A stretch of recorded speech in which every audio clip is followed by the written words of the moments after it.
Toda vez que tem post polêmico, a gente gosta de conversar, né?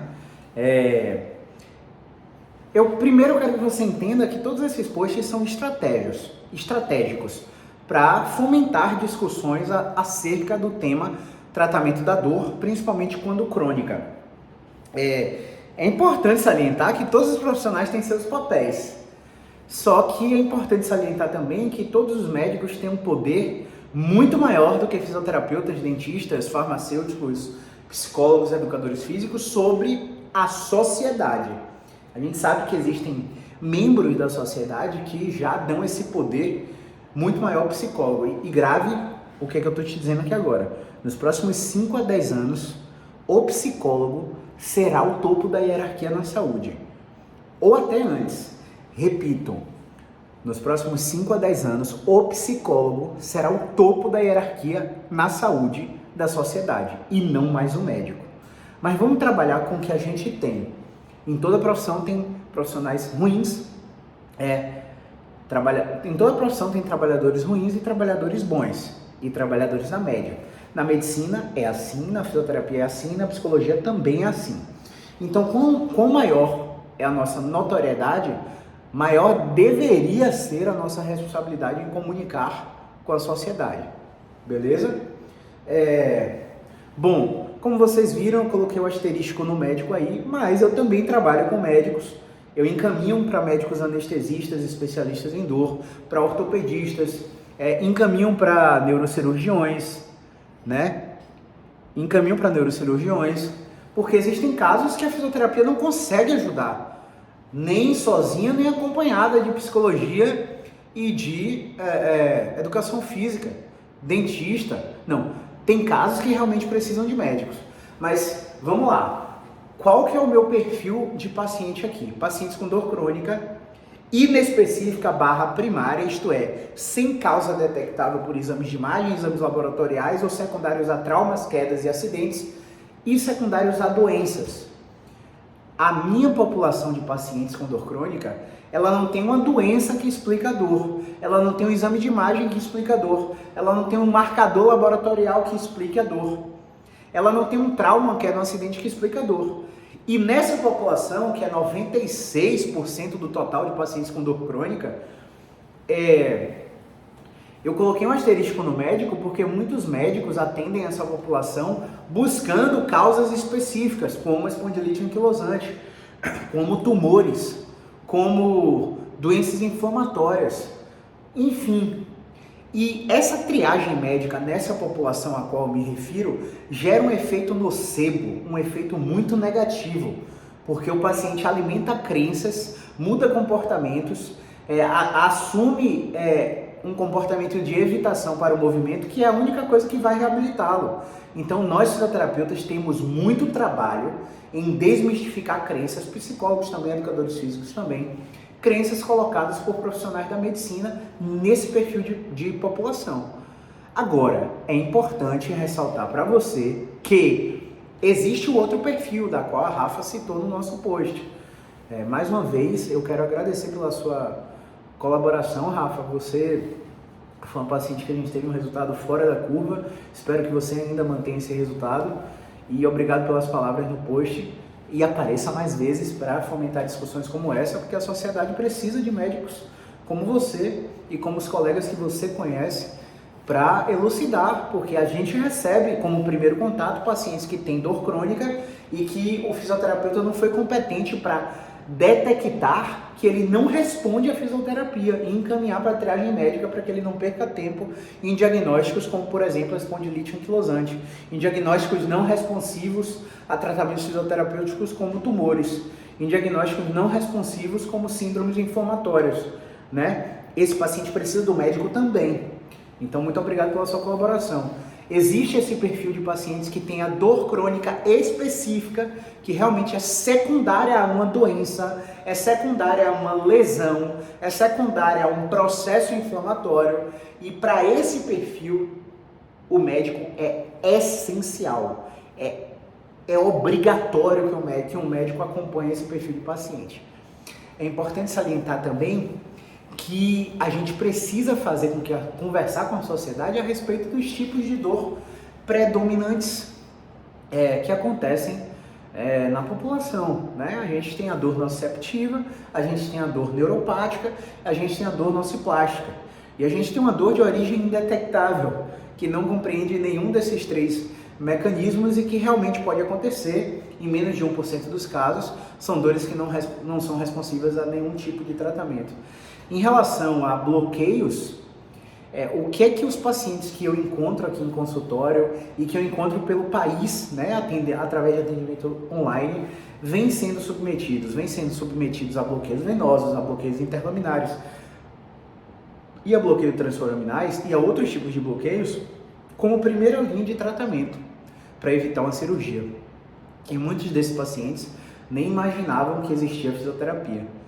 Eu acho que parte disso é culpa nossa, não é culpa de vocês médicos. Eu acho que parte disso é culpa nossa de não expor o nosso trabalho aqui nas redes sociais, nos grandes mainstreams, porque a população precisa ter a consciência que não existe só essa linha de tratamento.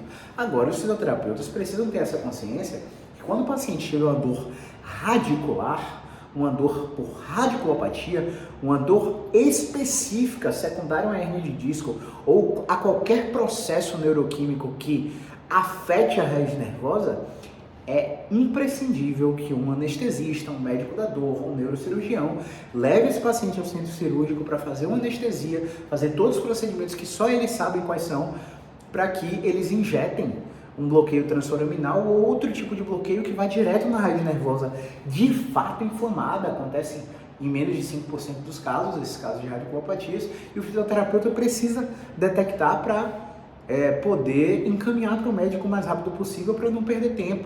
Então, visto que nós fisioterapeutas também somos profissionais de primeiro contato hoje em dia, e o paciente ele corre direto para o fisioterapeuta na maioria das vezes como primeiro contato, né?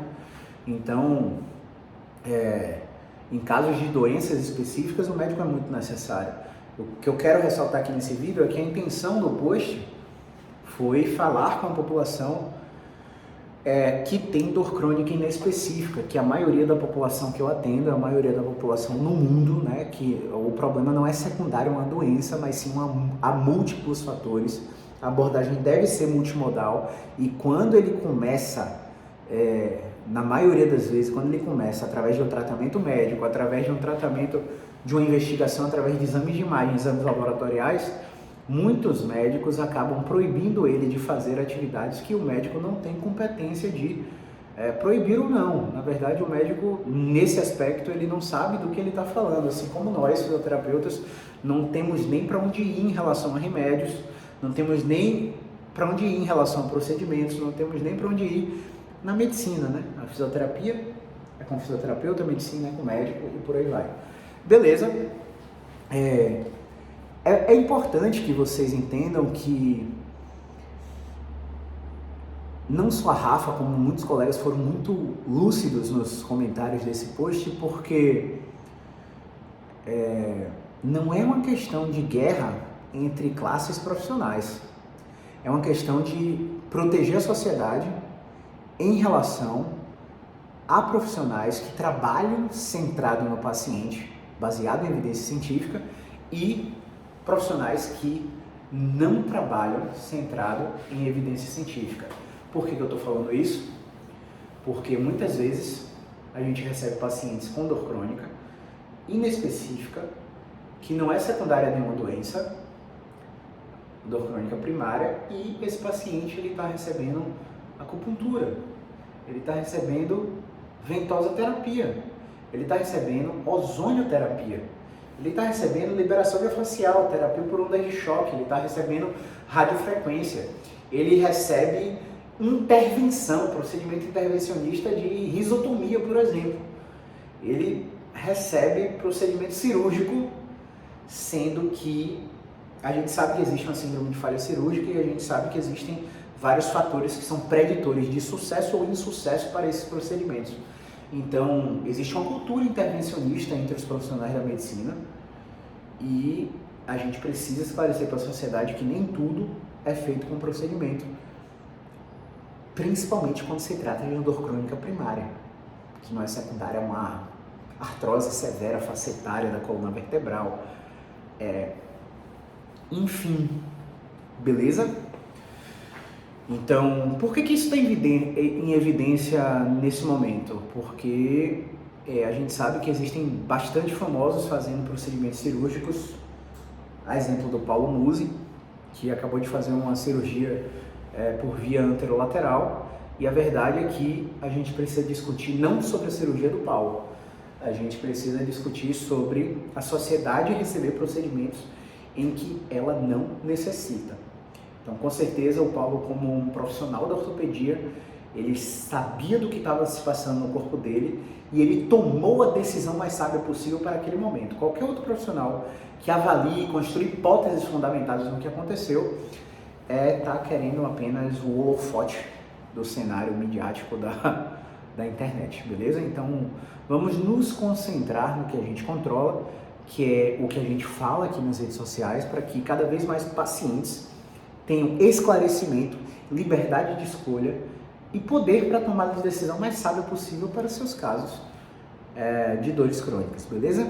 Se você tem algum comentário, dúvida, crítica, sugestão, elogio, se você quer fazer alguma pergunta, pode colocar aqui nos comentários. Me segue no canal do YouTube, me segue nas redes sociais, está tudo aqui na descrição. E você pode usar também a caixinha dos stories, que todos os dias a gente libera para perguntas, beleza? Um grande abraço, movimento é vida. Pessoal, é importante salientar também que, assim como existem médicos que fazem tudo isso que a gente falou, existem fisioterapeutas que fazem muita merda com os pacientes.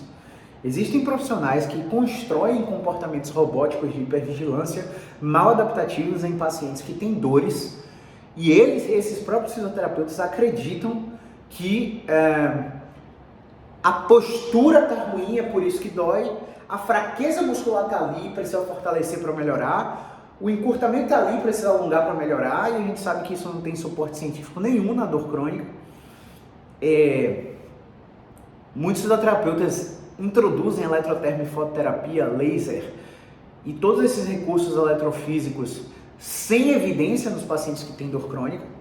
E as evidências para esses recursos, além de escassas, quando são competentes, esses fisioterapeutas não utilizam em parâmetros fundamentados pelas evidências, como a TENS, por exemplo. Existe uma frequência de uso, uma largura de pulso, um comprimento de onda, um tempo específico para diversas condições, diversos padrões de dores, e o fisioterapeuta, no geral, não são todos, claro, toda regra tem sua exceção, eles são preguiçosos, eles não querem trabalho, então eles acabam aplicando como se fossem receita de bolo, né? Na nossa prática clínica a gente não faz isso, e a gente reconhece a nossa ignorância ao ponto de que, se você me consultasse há 5 anos atrás,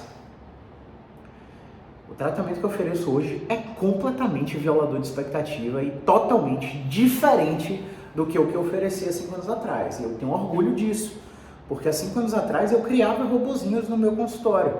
Eu pedia para o paciente evitar, pedia para o paciente proibir, baseado em quê? Baseado em nada. E se a gente for fazer uma analogia com a obstetrícia em relação a gestantes, a gente sabe que as evidências são escassas e muitos obstetras, ginecologistas, enfim, proíbem atividades na gestação e que não são fundamentadas, né?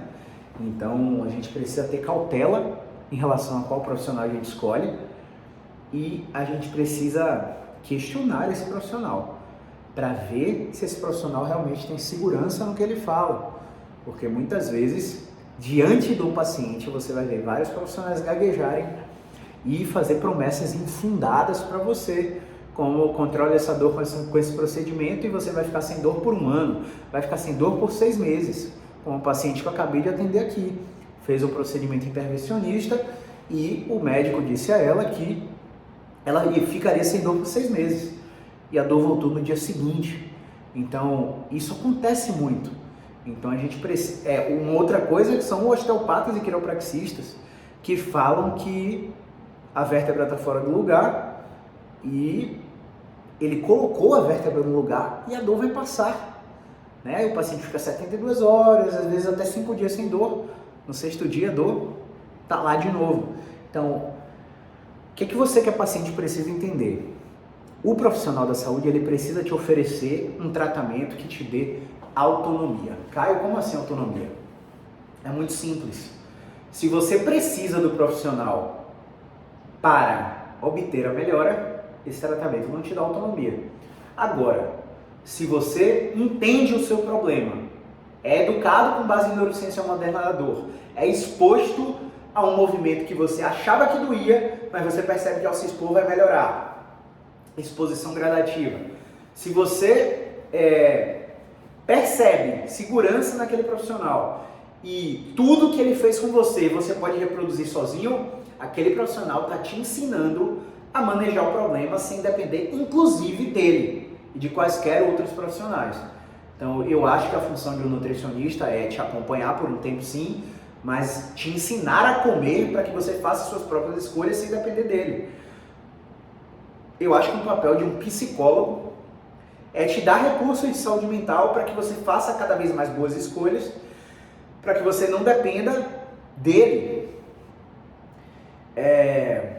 para a vida toda, né? Você tem seus recursos cognitivos para lidar com estresse, ansiedade, depressão, síndrome do pânico, por aí vai, porque você fez um bom processo terapêutico com um bom psicólogo.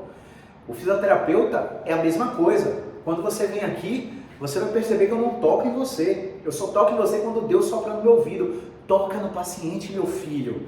Esse paciente precisa do toque, porque tudo que a gente faz com a mão, a gente pode fazer com o movimento. Se eu quero liberar aquele músculo, existe um movimento para liberar aquele músculo. Eu quero fazer uma massagem naquele músculo, existe uma posição para relaxar aquele músculo que você quer receber massagem.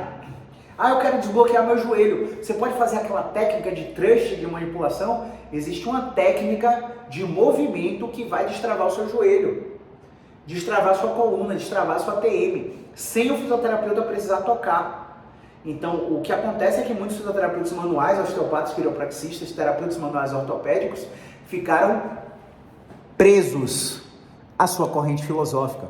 Fecharam o horizonte para outras metodologias que ensinam o hands-off. E é o hands-off que vai salvar o paciente. Então eu espero que você entenda isso, porque a autonomia é a chave do processo. E se você, enquanto fisioterapeuta ou qualquer profissional de saúde, inclusive médico, não ensina o paciente sobre a doença, como manejar, faz revisões sistemáticas nesse paciente, afasta esse paciente para cada 30, 45, 60 dias, para ver se ele está tendo autogerenciamento, para de fato ele viver sem a sua ajuda, porque ele aprendeu a lidar com o processo, você entendeu qual é o game. Agora, se você continua investindo em tecnologia e procedimentos para encantar o seu paciente, tudo bem. Mas para fazer o paciente depender dos seus recursos para a vida toda e você viver faturando alto, baseado na dependência do sistema de saúde, eu acho que você não entendeu nem um pouquinho sobre o que é o game da saúde baseada em valor. Beleza? Um grande abraço e agora sim, movimento é vida.